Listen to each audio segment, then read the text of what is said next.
नमस्कार बंधुरा केमन आছেন সবাই রুনুদির প্যাশন চ্যানেলে আপনাদের সবাইকে স্বাগত জানাই।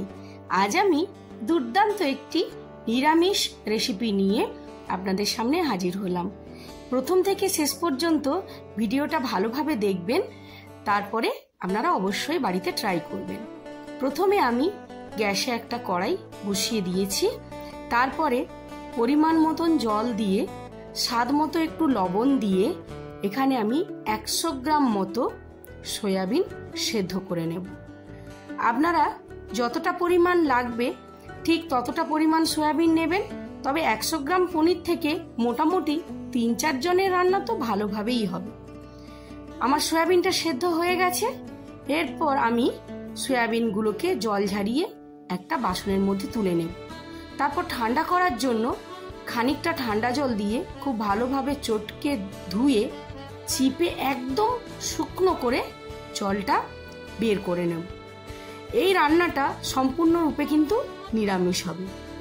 এরপর ওই চিপে নেওয়া সয়াবিনগুলোকে আমি মিক্সারের মধ্যে ঠিক এমনভাবে একটু গ্রেড করে নেব যেন খুব না পেস্ট হয়ে যায়, একটু অল্প পেস্ট হয়। তার মধ্যে এবার স্বাদ মতো লবণ, হলুদের গুঁড়ো, লঙ্কা গুঁড়ো, একটু ঝাল লঙ্কার গুঁড়ো আমি ব্যবহার করেছি, আপনারা এটা স্কিপ করতে পারেন। তারপর আমি 1/2 চামচ জিরে গুঁড়ো, 1/2 চামচ ধনে গুঁড়ো আর আদার পেস্ট খানিকটা আমি দিয়ে দিলাম। চাইলে এর সঙ্গে আপনারা কাঁচা লঙ্কার পেস্টও দিয়ে দিতে পারেন। আর দিয়ে দিলাম আমি 2 টেবিল স্পুন মতো বেসন, কারণ এটা বাইন্ডিং এর জন্য লাগবে। আপনারা চাইলে অল্প কর্নফ্লাওয়ার দিয়েও করতে পারেন বা ময়দা দিয়ে করতে পারেন, কিন্তু বেসনটা দিলে খেতে স্বাদ হয়। তারপর ঠিক এইরকম ভাবে আমি মুইঠার মতো করে বানিয়ে নেব। হ্যাঁ, এটা হলো সয়াবিনের মুইঠা। এই সয়াবিনের মুইঠাগুলো আগে খুব সুন্দর করে আলতোভাবে তৈরি করে নেব। আর বেসনটা দিলে বাইন্ডিংটা খুব সুন্দর হয়। যারা নিরামিষ রান্না খান তাদের পক্ষে এটা একটা দুর্দান্ত রান্না, যারা আমিষ খান তাদেরও কিন্তু দারুণ লাগবে। অবশ্যই বাড়িতে ট্রাই করবেন। তারপর আমি গ্যাসে কড়াই বসিয়ে দিলাম। কড়াইতে তেলটা ভালোভাবে গরম হওয়ার পরে মুইঠাগুলো দিয়ে ভেজে নিলাম। একটু লো ফ্লেমে টাইম নিয়ে ভাজবেন, যাতে ভেতর থেকেও ভাজাটা খুব সুন্দরভাবে হয়। মোটামুটি মিনিট 3-4 টাইম হওয়ার পরে এটাকে উল্টোতে থাকবেন। দেখুন আমার ভেতর থেকেও ভালো ভাজা হয়ে গেছে, বাইরেটাও কত সুন্দর ক্রিস্পি টাইপের হয়ে গেছে। তারপর আমি এটি একটি পাত্রে তুলে নেব।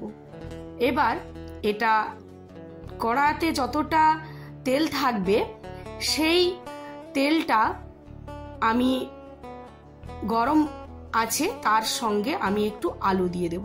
আলুটা আপনারা স্কিপ করতেই পারেন, শুধু এটা দিয়েই কারি বানাতে পারেন। আর যদি আলু খান তাহলে আলু আপনারা দিতে পারেন। তো আলুটাকে আমি ঠিক এইভাবে ছাড়িয়ে নিয়েছি। আমি এখানে একটা বড় সাইজের আলু নিয়েছি আর একটা অল্প মাঝারি সাইজের আলু নিয়েছি। স্বাদ মতো লবণ আর সামান্য একটু হলুদ দিয়ে আলুটাকে আমি লাল লাল করে ভেজে তুলে নেব। আলুটাকে লাল লাল করে ভেজে তুলে নেব।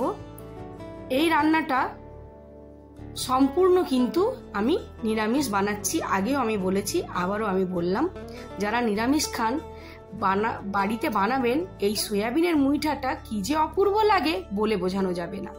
এরপরে আমি কিছু ফোড়ন এখানে অ্যাড করে দেব। 2 তেজপাতা, একটা গোটা শুকনো লঙ্কা, 2 এলাচ, 2 টুকরো দারচিনি আর 2 লবঙ্গ দিয়ে দিলাম। একটু ফ্লেভার আসার জন্য আমি মশলাটাকে নাড়াচাড়া করে নেব।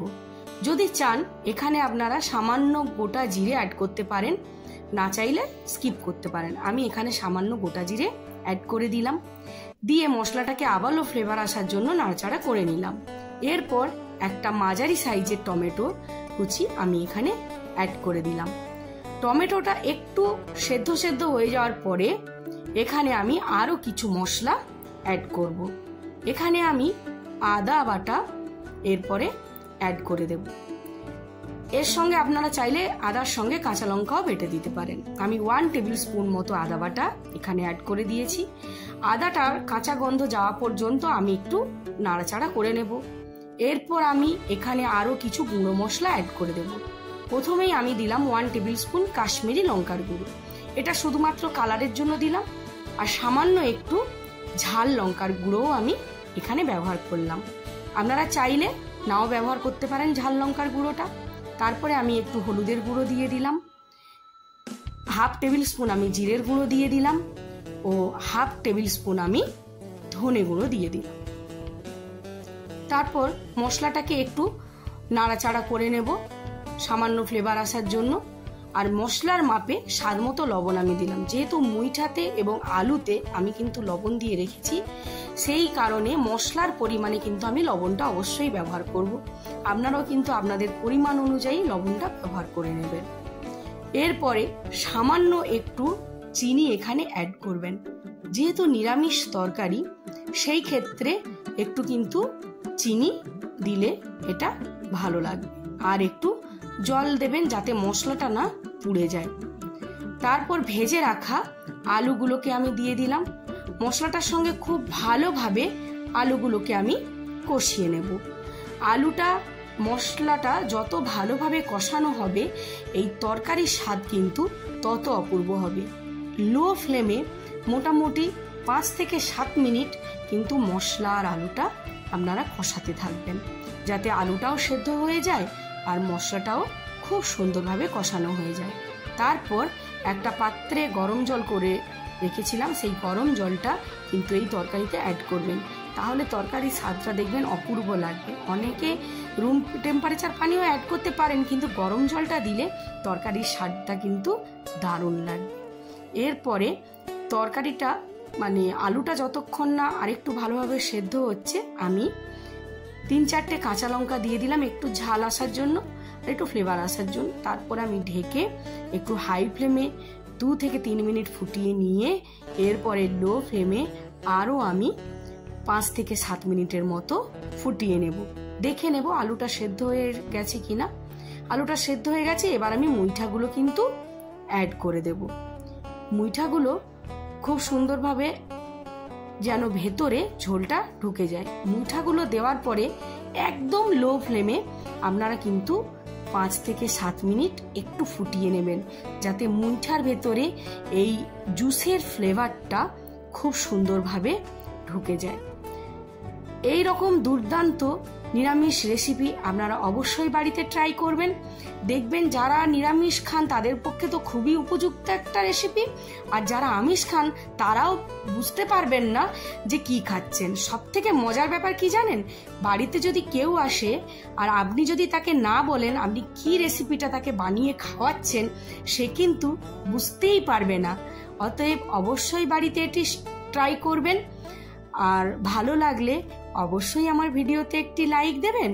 আর যদি আমার চ্যানেলে নতুন বন্ধু হয়ে থাকেন তাহলে প্লিজ প্লিজ প্লিজ বন্ধু আমার চ্যানেলটা সাবস্ক্রাইব করবেন। সবাই ভালো থাকবেন, সুস্থ থাকবেন, সাবধানে থাকবেন। চলুন বন্ধুরা, তবে আজকের মতো বিদায় নেব। পরবর্তী রেসিপি নিয়ে আপনাদের সামনে খুব শিগগির আমি হাজির হব। আরও দারুণ দারুণ নিরামিষ রেসিপি পেতে অবশ্যই আমার চ্যানেলটা সাবস্ক্রাইব করবেন। তবে আমার নতুন নতুন আরও অনেক আমিষ রান্নাও কিন্তু আমি দিই, অনেক ইউনিক রেসিপি আমি দেব।